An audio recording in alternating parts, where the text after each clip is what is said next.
یہ بار بار پوچھنا. آپ اسے فرماتے ہیں کیا تمہیں عقل نہیں؟ فرمانا کیا چاہتے تھے؟ اور اس سے اس حدیث سے جو ہے نا بندہ یہ سمجھ، لوگ یہ سمجھ بیٹھتے کہ جی قربانی جو ہے وہ صرف سنت ہے، قربانی صرف، لیکن ایسا نہیں ہے. اب اس میں حنفیوں کے نزدیک قربانی جو ہے وہ صاحب توفیق پر واجب ہے، صاحب توفیق پر واجب، ورنہ امام احمد بن حنبل کے نزدیک فقیر کے لیے سنت ہے، غنی کے لیے واجب. اللہ. اچھا وہ ایک الگ بات ہے جس پر ہم بات کرنا چاہتے ہیں، سنانا چاہتے ہیں، وہ یہ ہے کہ قربانی جو ہے محبوب پاک صلی اللہ تعالی علیہ وسلم کی سنت ہے، صاحب توفیق پر واجب ہے. ٹھیک ہے یہ بات، لیکن دیکھو قربانی کے واجب ہونے میں اس میں تو ہے اماموں کے قول کے واجب ہے، سنت ہے، لیکن نماز کے معاملے میں اماموں کا کوئی اختلاف نہیں ہے کہ یہ فرض ہے. جی بالکل. رزق حلال کے معاملے میں کہ یہ فرض ہے کمانا، کسی امام کا اختلاف نہیں. اور حرام سے بچنے کے معاملے میں، نظر کو حرام سے بچانے کے معاملے میں کسی امام کا اختلاف نہیں ہے کہ یہ فرض نہیں. تو جیسا کہ بڑا ہی اہتمام کیا جاتا ہے، بڑی کوشش سے اسے پورا کیا جاتا ہے کہ جی قربانی جو ہے وہ، بعض لوگ یہی کہتے ہیں جی قربانی ہم سنت پوری کر رہے ہیں، اور کئی لوگ جو ہیں وہ اس بات کو سمجھتے ہیں کہ ہم پہ واجب ہے اور وہ اس نیت سے پورا کرتے ہیں. اچھی بات ہے، ٹھیک ہے، لیکن بات جو ہے وہ قابل غور یہ ہے کہ یار فرض جو ہے اس کا اہتمام اس سے زیادہ خاص کر کے ضروری سمجھ کے کرنا چاہیے، کیونکہ فرض اس کا مقام بہت زیادہ ہے اس سے جو واجب ہو یا سنت ہو. تو جس بندے پر نماز فرض ہے تو اب نماز کا اہتمام، رزق حلال کی طلب فرض ہے، اہم ترین فرض ہے. فرائض کے بعد رزق حلال کی طلب اہم ترین فرض ہے. اب یہ بات بڑی ضروری ہے کہ بندہ جس طرح خیال کرتا ہے، اور یہ دیکھو نا ہم کوشش کرتے ہیں ہمیشہ کہ اپنی بات کو چھپانے کے لیے، اپنی بات کو، اپنی خطا کو، اپنی غلطی کو چھپانے کے لیے ہم اسے کوئی نہ کوئی رخ دے دیتے ہیں. جیسا کہ کوئی اچھا کام ہو جائے ہم سے تو ہم کہتے ہیں بھائی یہ میرا کمال ہے، میرا کمال ہے. دیکھیے کوئی اپنے سے کوئی خطا سرداد ہو جائے، کوئی نقصان ہو جائے تو پھر بہت ہی بڑا پردہ ملا ہوا ہے ہمیں کہ اللہ کی مرضی تھی، رب کی مرضی تھی. بات سمجھے، محبوب پاک صلی اللہ تعالی علیہ وسلم کے غلام. اب بندہ جو ہے وہ چاہیے کیا تھا، کیا کہتا، حالانکہ چاہیے یہ تھا اچھائی کو رب کی طرف منسوب کرتا اور برائی کو اپنی طرف منسوب کرتا کہ یہ میری خطائیں ہیں.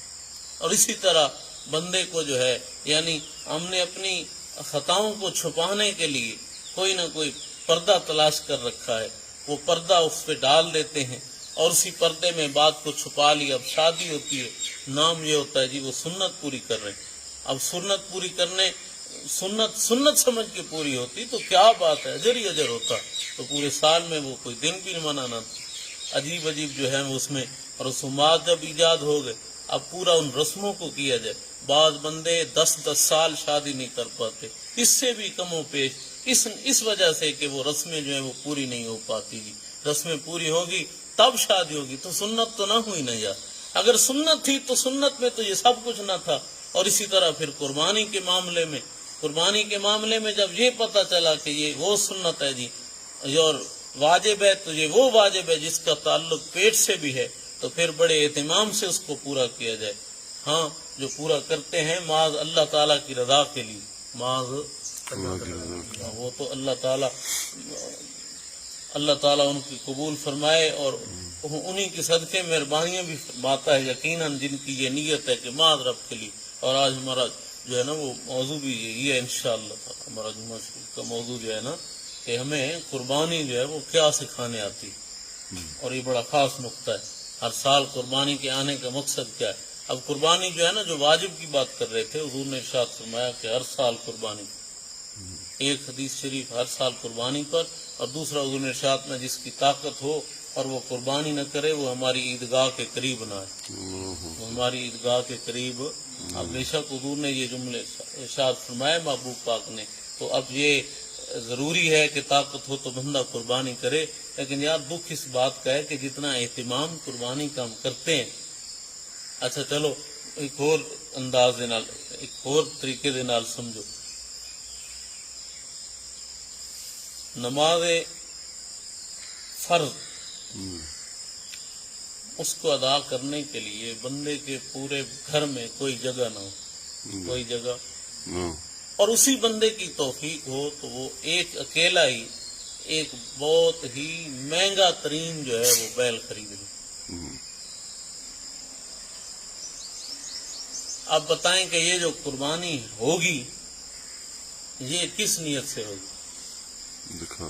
کیا یہ اللہ تعالیٰ کی رضا کے لیے ہوگی؟ کہ اس کی رضا کا طالب ہے یہ بندہ، اس کے پورے گھر میں، جس کے گھر میں ہمیں نہ تو قرآن نظر آئے، نہ کوئی قرآن پڑھنے والا نظر آئے، نہ ہمیں فرض کا اہتمام نظر آئے، اور اسی بندے نے ایک ہی بندے نے ایک بیل خریدا ہے، اور بندوں کو بتا رہا ہے جی کہ میں نے یہ بیل خریدا ہے، میں قربانی کروں گا اس کی۔ کوئی اللہ کے بندے، اگر یہ تو نے اللہ کی رضا کے لیے اس کا اہتمام کیا ہے تو وہ فرض بھی اس کی رضا کے لیے، اس کا اہتمام کیوں نہیں ہے؟ وہ قرآن جو ہے وہ بھی اس کی رضا کے لیے۔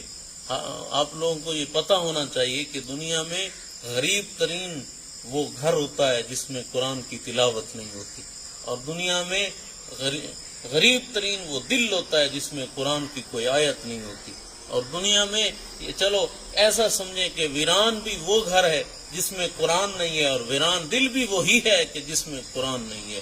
تو جن گھروں اب گھر میں قرآن کا اہتمام نہ ہو، گھر میں فرض کے اہتمام میں سے کوئی اہتمام نہ ہو، فرائض میں سے کہ فرائض ادا کرنے کا، تو پھر ایسے بندے کو قربانی کے موقع پر فخر سے یہ کہنا کہ میں نے اتنے ہزار یا اتنے لاکھ کا خرچ کر کے قربانی کا اہتمام کیا ہے، یہ محض ریا ہو سکتا ہے، تو یہ عبادت نہیں ہے، قرب خداوندی کے لیے نہیں ہے۔ اس لیے چاہیے کہ اگر قربانی کا اہتمام کرے تو یہ بھی ضرور خیال کرے کہ اس میں ریا داخل نہ ہو، کہ کہیں اس کا عمل ضائع نہ ہو جائے۔ اللہ تعالیٰ ہمیں توفیق عطا فرمائے کہ ہم محض اسی کی رضا کے لیے عبادات کریں، چاہے وہ مالی ہو چاہے وہ عملی ہو۔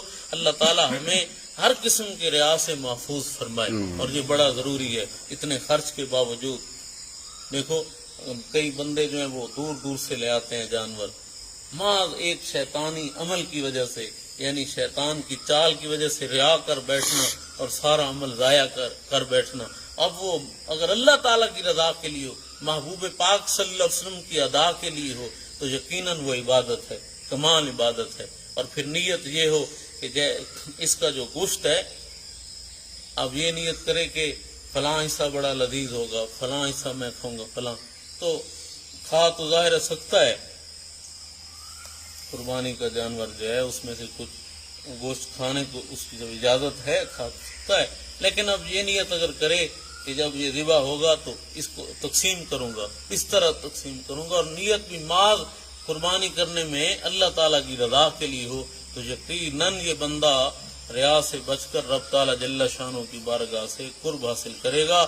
اللہ تعالیٰ جل شانہ ہمیں زندگی اسلام والی، موت ایمان والی نصیب فرمائے۔ صلاۃ والسلام علیہ